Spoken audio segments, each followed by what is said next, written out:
आज मी करते दह्याची कढी। दह्यामध्ये मी कढी बनवणार आहे। आज मी त्याच्यामध्ये काय घालणार आहे बघा। आज मी याच्यामध्ये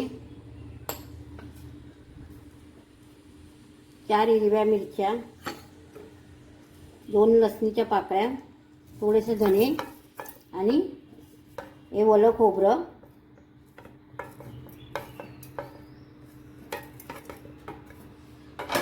आणि 2 चमचे बेसन, दही आणि हळद।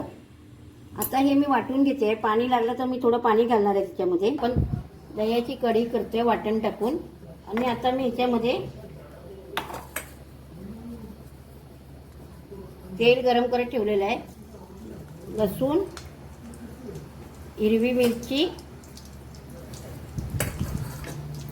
कढीपत्ता,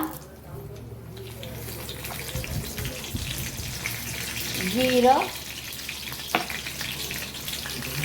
आणि मोहरी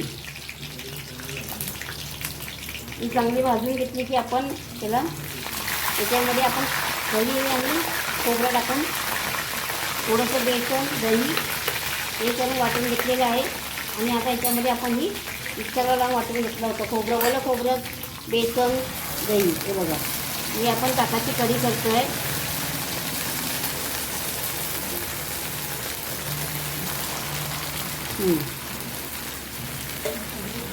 तुम्हाला जेवढी पातळ पाहिजे तेवढी तुम्ही पातळ करू शकता।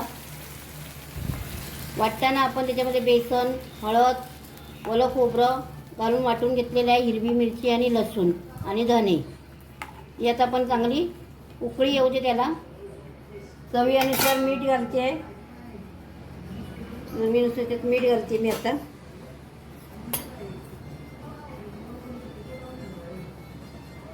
हे बघा, मीठ घातलं, थोडी गॅस फास्ट केली।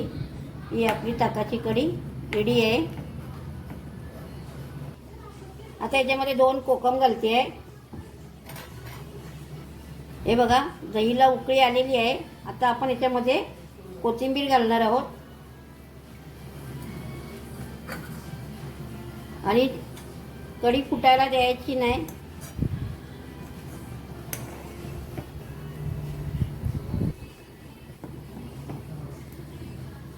ही आपली दह्याची कढी रेडी आहे।